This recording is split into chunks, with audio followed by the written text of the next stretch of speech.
সুপ্রিয় দর্শক, বাংলাদেশের রাজনীতিতে গুঞ্জন নতুন নয়, কিন্তু আজ আমি যে তত্ত্বটি জনমনে প্রবলভাবে বিস্তার লাভ করেছে তা কেবল গুঞ্জন বললে ভুল হবে।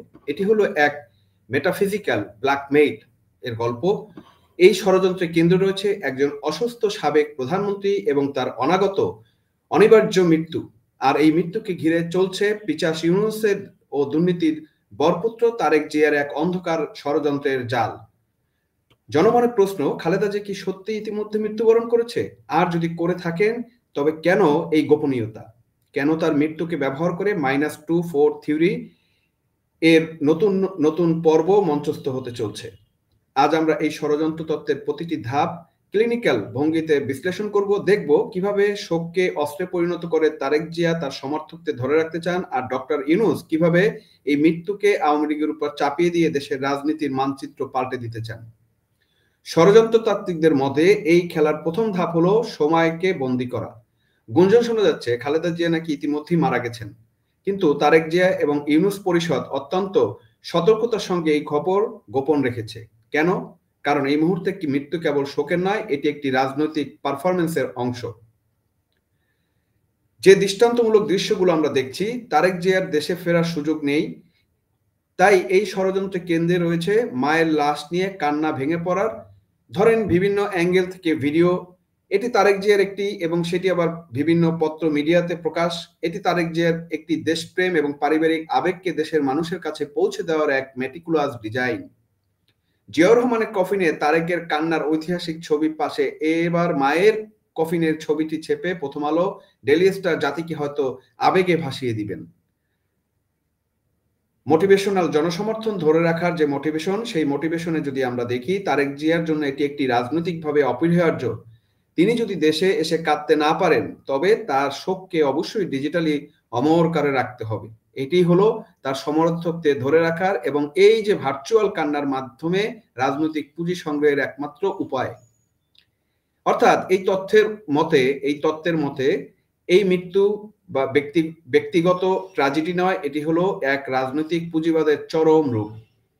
এই ষড়যন্ত্রের সবচেয়ে বিপজ্জনক চরিত্র হলো সেই কথিত পিশাচ ইউনূস। গুঞ্জন অনুযায়ী তারেক জিয়ার এই পারফরমেন্সের পরপরই ইউনূস সাহেব তার প্রধান উপদেষ্টা পদ ব্যবহার করে চূড়ান্ত চালটি চালবেন। কি চাল চালবেন সেটা যদি আমরা আপনাদেরকে একটু বোঝাই। রাষ্ট্রীয় শোকের অস্ত্র। তিনি তাৎক্ষণিক 1 সপ্তাহের রাষ্ট্রীয় শোক ঘোষণা করতে পারেন। 1 সপ্তাহের শোকের আড়ালে তিনি দেশের রাজনৈতিক স্তব্ধ করে দিবেন এবং জনগণের মনোযোগকে তার সরকারের ব্যর্থতা থেকে সরিয়ে নেওয়ার একটা চেষ্টা করবেন। নির্বাচন পেছানোর একটা ষড়যন্ত্র উনি করতে পারেন। সেটা হচ্ছে সবচেয়ে বড় চাল হলো এটাই যে তিনি এই শোকের অজুহাতে নির্বাচন পিছিয়ে দেওয়ার একটা ষড়যন্ত্র করবেন। কেন?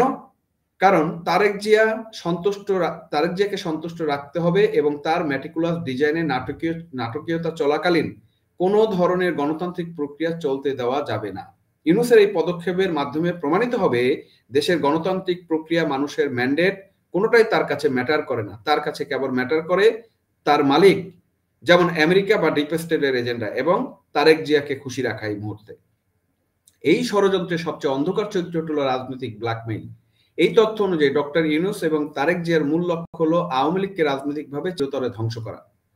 দোষ চাপানোর একটা কৌশল হতে পারে। তারেক জিয়া মৃত্যুকে ইউনূস অত্যন্ত সূক্ষ্মভাবে আওয়ামী লীগের নির্যাতন এবং রাজনৈতিক প্রতিহিংসার ফল হিসেবে জনসমক্ষে তুলে ধরবেন। যদি এই তো স্বাভাবিক, কিন্তু জনগণের আবেগকে কাজে লাগিয়ে তিনি এটাকে রাজনৈতিক হত্যা হিসেবে প্রতিষ্ঠা করার চেষ্টা করার একটা উদ্যোগ নেবেন বলে মনে হচ্ছে। এবং কি করবেন? নতুন কিছু মামলার জাল তৈরি করবেন। এই শোক এবং আবেগের সুযোগ নিয়ে তিনি তার পরিষদ আওয়ামী লীগের নেতাদের বিরুদ্ধে নতুন এবং গুরুতর মামলা দায়ের করবেন।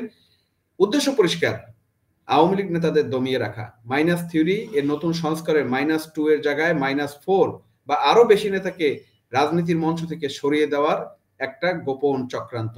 এই ষড়যন্ত্রের মূল কথা হলো শোককে মামলায় রূপান্তর করা। তারেক জিয়ার কান্নার ভিডিও যত ভাইরাল হবে, ততই আওয়ামী লীগ নেতাদের কপালে ভাঁজ পড়বে, কারণ তাদের গ্রেফতারের সংখ্যা বাড়তে থাকবে। বুঝতে পারছেন? ষড়যন্ত্র তত্ত্বের সবচেয়ে নির্মম এবং ব্যঙ্গাত্মক ধাপটি হলো এর শেষ অংশ, ফাঁদ পাতা এবং বলি দেওয়া। মিষ্টি বিলানোর ব্যঙ্গ। খালেদা জিয়াকে জান্নাতবাসী করার দোয়া চেয়ে বিএনপি কর্মীরা সারা দেশে মিষ্টি বিলাপ করবেন। এটি এক ধরনের স্বস্তি বা সাফল্যের প্রতীক, কারণ তাদের নেত্রীর মৃত্যু অবশেষে তাদের রাজনৈতিক লক্ষ্যে পৌঁছাতে সহায়তা করার সম্ভাবনা রয়েছে বা এরকম মনে করছেন তারা। সমর্থকদের বলি যে জায়গাটা আমরা ধারণা করছি সেটা হচ্ছে কিন্তু এই যে এক সপ্তাহ পর শুরু হবে সেই চূড়ান্ত এবং নির্মম খেলা, সমর্থকদের যে বলি আসবে সেই বলিটা ঠিক এক সপ্তাহ পরেই আপনারা দেখতে পারবেন। এটা হচ্ছে জনমনে এই আতঙ্কটা বা এই সন্দেহটা রয়েছে। রাষ্ট্রীয় শোক শেষ না হতে সারা দেশে শুরু হবে বিএনপি নেতাকর্মীদের গ্রেপ্তার অভিযান। কেন?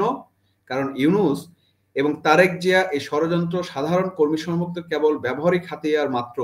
তাদের আবেগ চুষে নেওয়ার পর তাদের গ্রেপ্তার করা হবে যাতে রাজনীতিতে কোনো ধরনের বিশৃঙ্খলা বা আন্দোলন তৈরি না হয়, বা এই যে জামাতকে ক্ষমতায় পাঠানোর যে ষড়যন্ত্র ডক্টর ইউনূসের এবং এই জুলাই সন্ত্রাসীদের -4 এর যে ফর্মুলা, এই ফর্মুলা কার্যকরের মাধ্যমে যেহেতু আওয়ামী লীগ এখন দেশের বাইরে বা যে রাজনীতিতে অ্যাক্টিভ নেই, তারা মনে করছে যে আওয়ামী লীগকে রাজনীতি থেকে দূরে সরিয়ে দেওয়া হয়েছে, কিন্তু আওয়ামী লীগ তো এমন একটা দল যাকে আওয়ামী রাজনীতি থেকে বাহিরে রাখা সম্ভব হবে না, কিন্তু চেষ্টা করছে এবং সেই চেষ্টা অনুযায়ী তারেক জিয়া এবং তারেক জিয়ার দলবলকেও সেম ঘটনায় ফেলিয়ে তারপর তাদেরকে মাইনাস করার যে ষড়যন্ত্র সেটাই কিন্তু ইউনূস এখন এই খালেদা জিয়ার লাশের উপরি দিয়ে করার চেষ্টা করছে। এই তথ্য প্রমাণ করে তারেক জিয়া ইউনূসের কাছে দেশ জনগণ কোনো ম্যাটার করে না, তাদের কাছে ম্যাটার করে ক্ষমতার অন্ধকার সমীকরণ এবং নিজেদের ব্যক্তিগত স্বার্থ রক্ষা করা।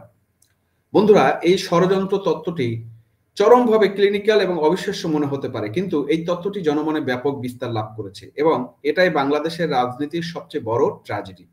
এই তথ্যের সত্য মিথ্যা যাই হোক না কেন, এটি প্রমাণ করে জনগণের মধ্যে রাজনৈতিক নেতাদের প্রতি চরম অবিশ্বাস বিরাজ করছে। মানুষ বিশ্বাস করে রাজনীতির মঞ্চে শোককে অস্ত্রে পরিণত করা যেতে পারে। প্রধান উপদেষ্টা পিচাস ইউনূস এবং সাবেক প্রধানমন্ত্রীর ছেলে এই ধরনের ম্যাটিকুলাস ডিজাইনে দেশবাসী আরো বিস্মিত হবেন এটা আমি মনে করি না, কারণ মানুষ অলরেডি এটা ধরেই নিয়েছে। যাই হোক দর্শক, আমার কথা বলার যেটা ছিল যে মেটিকুলাস যে প্ল্যানটা হচ্ছে এবং বিএনপি কে যেহেতু তারেক জিয়া দেশে আসতে পারছে না, সেটা ভারতীয় হোক আমেরিকান হোক সিআইএ এর এজেন্টের কারণে হোক, যে তারেক জিয়া যেহেতু আসতে পারছেন না সেজন্য খালেদা জিয়াকে এখন তার লাশটাকে আমরা যেটা মনে করছি বিদেশ পাঠানো হচ্ছে এবং সেখানে তারেক জিয়া খালেদা জিয়া যাওয়ার পরেই সেখানে একদিন দুদিন পরে, কারণ এখন অলরেডি সে ভেন্টিলেশন আছে, ভেন্টিলেশন থাকা মানে হচ্ছে কিন্তু যে কথাটা তারা বলেছে যে উনি ভেন্টিলেশন আছে, ভেন্টিলেশনে থাকা মানে হচ্ছে উনি আসলে ক্লিনিক্যালি ডেথ, ওনাকে কৃত্রিম ভাবে বাঁচিয়ে রাখা হয়েছে। মানে আপনি তার শ্বাস প্রশ্বাস কৃত্রিম ভাবে সবকিছু দিয়ে বাঁচিয়ে রাখা হচ্ছে, স্যালাইন ট্যালাইন দিয়ে তার শরীরে খাবার দেওয়া হচ্ছে। অ্যাকচুয়ালি সে মানে বৈজ্ঞানিক ভাবে যদি আমরা বলি সে ক্লিনিক্যালি ডেথ, শুধুমাত্র তার শরীরের হৃদস্পন্দ বা স্পন্দনটা বাঁচিয়ে রাখা হচ্ছে, রক্ত চলাচলটা বাঁচিয়ে রাখা হচ্ছে, কিন্তু তার কিন্তু সেন্স বা ক্লিনিক্যালি কোনো সেন্স বা এই ধরনের কোনো কিছু নেই। ভেন্টিলেশন তখনই দেওয়া হয়, মানে এটাকে বলা হয় লাইফ সাপোর্ট। লাইফ সাপোর্ট মানে হচ্ছে সে ক্লিনিক্যালি ডেথ। এখন সেই খালেদা জিয়ার লাশটা লন্ডন পাঠানোর পরে সেখানে 1-2 দিন পরেই তারা ভেন্টিলেশন খোলা হবে বা 1 সপ্তাহ পর খোলা হবে। আবার এমনও হতে পারে যে এই যে সামনে আপনার কি আছে, আমাদের বুদ্ধিজীবী হত্যা দিবস আছে, 16ই ডিসেম্বর আছে, এমন হতে পারে 14ই ডিসেম্বর অথবা 16ই ডিসেম্বর তার মৃত্যু ঘোষণা হতে পারে। তার মানে পরবর্তীতে যেমন 15ই আগস্টকে জাতির কাছে হাস্যকর একটা ব্যাপার করার চেষ্টা করছে, বঙ্গবন্ধু হত্যা দিবসে পাকিস্তানি মেটিকুলাস ডিজাইনে খালেদা জিয়া 91 থেকে তার জন্ম তারিখ পরিবর্তন করেছিল এবং এই বঙ্গবন্ধুর হত্যাকে তাচ্ছিল্য করার জন্য সেই কাজটা করেছিল। এখনো ঠিক পাকিস্তানি এবং ইউনূসের সেই বুদ্ধিতে 14ই ডিসেম্বর অথবা 16ই ডিসেম্বর তার মৃত্যুর দিন ঘোষণা করতে পারে। সেই দিনকে তারা এই পরবর্তীতে এই দল সেই দিনকে শোকের দিন হিসেবে পালন করে বাংলাদেশ থেকে মুক্তিযুদ্ধের ইতিহাসকে সম্পূর্ণ মুছে ফেলার একটা চক্রান্ত করছে বলে আমার মনে হয়।